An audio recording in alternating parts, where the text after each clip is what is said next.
Hello. Okay. Wow. Sorry for that technical difficulty, folks, but welcome to this week's episode of Labor Live at 12:05. Uh, wow. You can never escape technical difficulties, but my name's Alex Jorgensen, the communications director here at the Alaska AFL-CIO, and man, it has been a busy week in Juneau. We're hearing rumblings that the governor is going to veto the latest education funding package, HB 57, which was an immensely bipartisan bill to increase the base student allocation. But instead of diving into that today, because it's a pretty big unknown, and I'm sure it's going to change every hour, I wanted to actually take a step back. I was giving a presentation yesterday to a group of IBW retirees and thought, man, this might be some really interesting information to share with all of you. So I really wanted to take a deep dive into the economy, not necessarily the economy of 2020-25, but the economy of the United States writ large, and really kind of ask ourselves, is the economy working for working families in Alaska and across the United States? And let's kind of explore that topic together. So I have some slides here. And this first one I think is really interesting, right?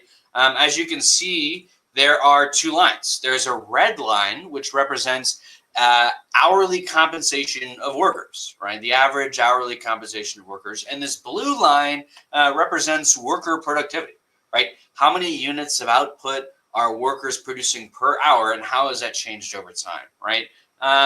So as you can see, before kind of 1980, which is right here, if you can see my mouse, productivity and worker compensation kind of rose at the same time. As productivity increased, so did compensation. But as we can see here, not necessarily 1978, but kind of down here in 1980, we can see that these two graphs have a pretty big divergence, right? Compensation remains relatively flat while American workers become more and more productive. What do we think has kind of caused that, right? I think there's a lot of things, right? Obviously, a lot of people, when I give this presentation, say Reagan. And there's, a lot of components, right? We saw the implementation of this idea of trickle-down economics, where if we give tax breaks and tax benefits and advantages to the rich, right, they'll sprinkle that wealth down to the working people of this country in the form of good-paying jobs and so forth. But obviously, that hasn't really panned out because worker compensation has remained relatively flat since 1980. Right, we also saw a huge, in the 1980s, the NATCA strike, right, where Ronald Reagan fired all air traffic controllers that went on strike, which had a huge chilling effect on organized labor and on kind of people's ability to organize unions in their workplace. And we know, obviously, unions and a collective bargaining agreement are one of the easiest tools workers have at their disposal to increase their wealth.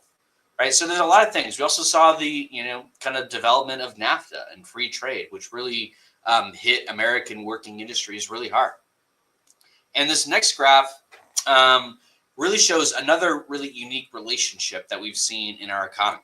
Right, on the blue line here, we can see union membership rate. Right, what is the membership density of the American workforce? And on this red graph, or this red line, we can see what is the share of total American income going to the top 10% of American income earners. And it should be no surprise to a lot of you probably at home, but these graphs are almost inverse of each other, right? As more and more individuals join unions, there's less and less wealth going to the top 10% of American income earners, right? And that's because unions really level the playing field. Right, they allow workers to get a fair return on their work and on the products that they're delivering for the owners. Right, so this graph really shows you that as membership density has fallen in the last 30 years in the United States, the share of income going to the top 10% is continuing decline. Right, and this is another indication, like the previous graph showed, that the economy is not working for America's working families. And here's kind of a continuation of the last graph, right? Is as we saw on this tail end of union membership density falling in the United States, we can also see this new red line, which is middle class share of aggregate income, right? Like how much of the income being produced in the United States is going to what we consider to be the middle class, right? The working class. And that is almost identical, right? As membership density falls, as less and less people are in unions, as less and less people are negotiating collective bargaining agreements with their employers, right? We see less and less income going to the middle class, right? And this is really emblematic of the fact that our economy is not working for working families. Our economy is not working for workers, right? We're seeing far too much income in this country go to the top 10%, to the top 1% even.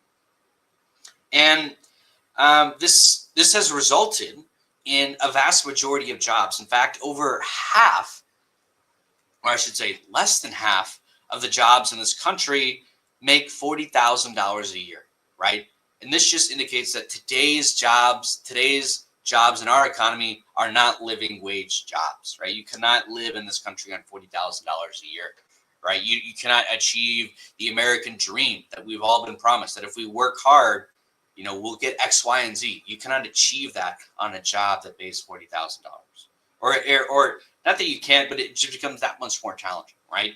And obviously, living wage jobs differ from group to group. As you can see, youth are the highest group. That 60% of workers in the youth category make below the median income, which is $40,500 a year, right? And that's different for every group. So, today's jobs are not living wage jobs.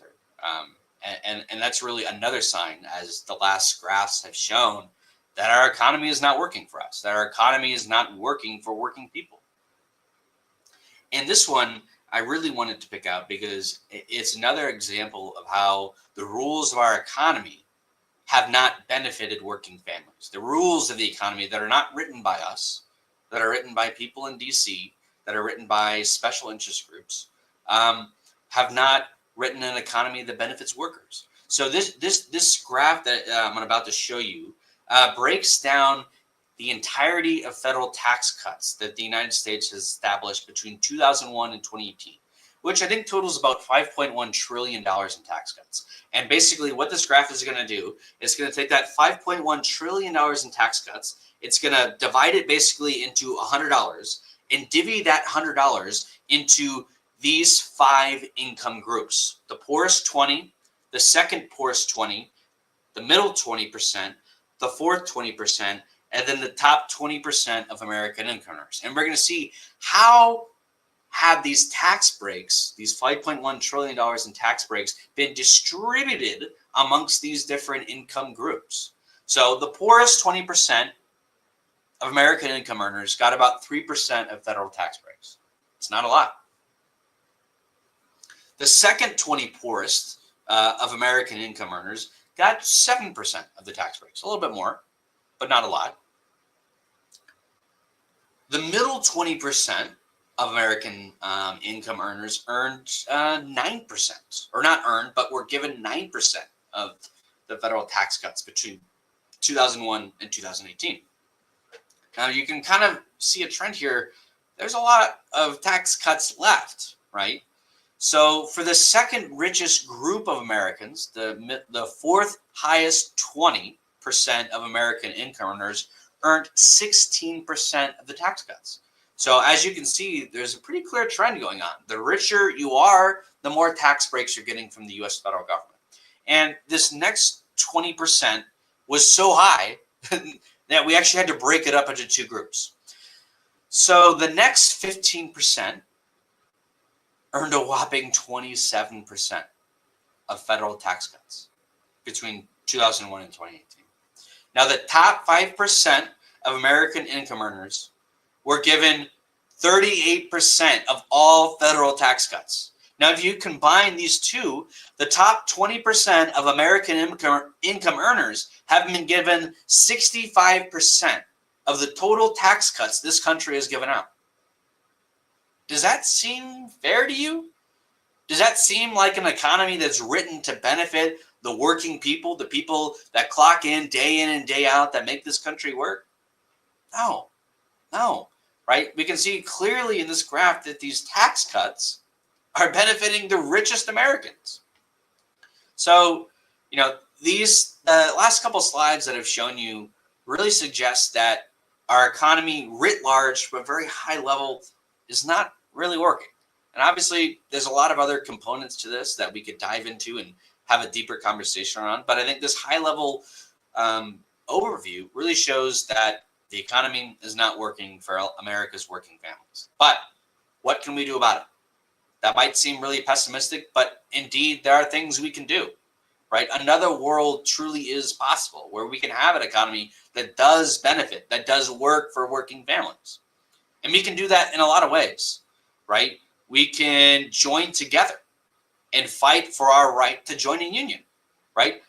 A collective bargaining agreement and the process of collective bargaining is the number one tool workers have to level the playing field, to get a fair return on their work, right? We can fight for fair tax structures where the top 20% of American income earners aren't getting a vast majority of the federal tax cuts, right? We can fight businesses to create living wage jobs. We can invest in our communities, in our infrastructure.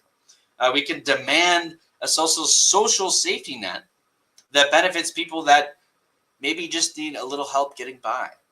And most importantly, we must protect and encourage democracy. And this is where I think the Alaska AFL-CIO comes in, right? This is a lot of the work that we do is we encourage people to vote for politicians, vote for elected officials that stand with working families, right? Elected officials that are going to fight to protect laws that allow us to form unions. So again, a lot of questions or a lot of things have been going on in Juneau, and everything is kind of changing on a moment's notice. So I just wanted to take this opportunity of Labor Live, which is kind of going to be emblematic of what Labor Live is going to look like once legislative session gets out, is I just wanted to have an opportunity to talk with you about an aspect of the American economy, about something that's not working for working families. So maybe I'll call this The Classroom, this episode of Labor Live at 12:05, The Classroom. I hope you enjoyed it. If you have any questions about any of the slides that we just talked about, feel free to put them in the comments. I'm going to try to reply to them later. But I hope you found any of that information interesting, and I'm going to hope to bring you a lot more of it this summer. So thanks for tuning in to this episode of Labor Live at 12:05, and we'll be back next week covering a more in-depth analysis of what's going on in Juneau. So have a great weekend.